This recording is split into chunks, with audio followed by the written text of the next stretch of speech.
Welcome to The Explainer. Today we're diving deep into a major policy shift in one of India's biggest solar states, Rajasthan's new rulebook for green energy open access. Right, so let's get into it. You'd think with a place like Rajasthan, a total solar powerhouse, plugging into that green energy would be simple, right? Well, for a lot of businesses, it was actually surprisingly complicated. The potential is massive, but getting access? That was a different story. So here's how we're going to break it all down. We'll start with the puzzle itself, then look at the new rulebook that just arrived. We'll see how it makes getting on the grid easier, how it encourages bigger and smarter power plants, and finally, what the big picture looks like for Rajasthan. All right, first things first, let's set the stage. What was the actual problem here?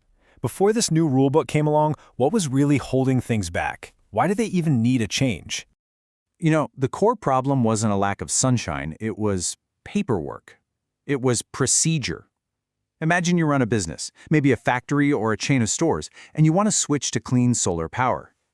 The whole process was just slow, really complex, and honestly, pretty expensive. It created this massive bottleneck. And do you know what's really cool about how they fixed this? It wasn't just some new rule handed down from on high. If you look at this timeline, you can see it was a whole process. The state's electricity regulator, the RERC, put out a draft, they opened it up for comments, and they actually listened. They held a public hearing with more than 20 different stakeholders before they finalized everything back in December. And that whole process brings us to the solution, a brand new, super detailed procedure that's designed to finally just clear the path for everyone. And seriously, we've got to be clear here. This isn't just some little tweak. It's a complete overhaul. The whole point was to get rid of a confusing, messy system and replace it with one single, clear rulebook that everybody, from the people making the power to the people using it, could finally understand and follow. Okay, so how does it actually work? What makes it so much more practical? Well, let's zero in on two of the biggest headaches from the old system: applying for access and actually getting connected to the grid. Okay, this right here, this is a huge deal. The old way was just backwards. You had to spend all this money building the physical connection to the grid before you even knew if you'd get permission to use it. It was this crazy build first, ask later gamble. The new way completely flips that on its head. Now you can get conditional approval first, which means you can build with confidence knowing that access is coming. I mean, look at this new process. It just makes sense, right? Step 1, you prove that connecting is even feasible. Step 2, they give you the conditional okay. And only then, for step 3, do you have to get the physical connection ready to go. It's a much more logical, developer-friendly way to do things. And it takes so much of that early risk off the table. But that's not all. The new rules also tackle a massive headache for a whole other group of businesses. I'm talking about companies with tons of little locations spread all over the place. Think retail chains, bank ATMs, or all those telecom towers you see everywhere. Under the old system, can you imagine having to file a separate, expensive application for every single one of those hundreds of sites? It was just a non-starter. But now they've scrapped all that. There's a single, unified application that starts with a base fee of 1 lakh rupees that covers your main power source and your first location. And get this, for every other location you want to add, it's just another 10,000 rupees. That is a total game changer.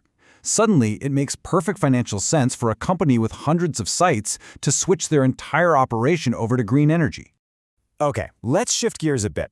What about businesses that want to generate their own green power? Build their own solar farm to power their operations. These are called captive power plants, and the rules for them have gotten a big update too. And this is a really big deal. Now, a business can build a renewable plant that's up to 200%. That's double their normal power needs.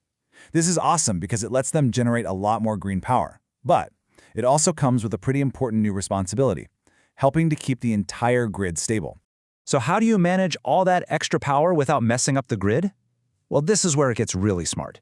The new rules now require battery energy storage systems, or BESS for short. You can see it right here in the table. If you're building a new renewable plant over 5 megawatts, you've got to have some battery storage. And if you're one of those captive plants generating way more power than you use, you have to install even more battery capacity to soak up all that extra juice. And to make sure this is all done fairly, they're not just pulling numbers out of thin air. The size of the battery you need is calculated using a standardized benchmark. Basically, it's an official metric for how much power a plant is expected to produce. It just means everyone is playing by the same clear rules. Okay, so we've looked at the details. Let's pull back and look at the big picture. What does all of this actually mean for Rajasthan as a whole? When you step back and look at it all, it's pretty clear this is designed to be a win for everyone. For consumers, getting green energy is now easier, faster, and cheaper. For the folks building these projects, there's less risk and a much clearer process. And for the grid itself, it becomes more stable and reliable. It's a framework to finally unlock Rajasthan's massive renewable potential. And, this whole battery requirement thing, it's not happening in isolation. It fits perfectly into Rajasthan's bigger energy plan. As you can see from the chart, the state has already mandated a huge increase in energy storage capacity over the next few years. It's all part of making sure the grid is ready for this huge wave of renewable energy. So really, what's the bottom line? These aren't just small changes. This is Rajasthan fundamentally swapping out complexity for clarity. It's about breaking down the walls that were holding back investment and turning all that incredible green energy potential into green energy reality. So, the big question is, will it work? Is this new, detailed rulebook the key that finally unlocks Rajasthan's full green energy potential for everyone, from the biggest factories to the smallest shops? Well, the real test is yet to come. But what's absolutely clear is that the state has just paved a much wider, smoother, and more inviting road for anyone wanting to plug into the sun. Interested in featuring your brand here? Visit renewablenation.in. Disclaimer. This content is an AI-generated summary intended only to highlight key takeaways. It may contain errors, omissions, or factual inaccuracies. No representation or warranty is made regarding the accuracy or completeness of the information. Viewers are advised to conduct independent due diligence and should not rely on this summary for decision-making.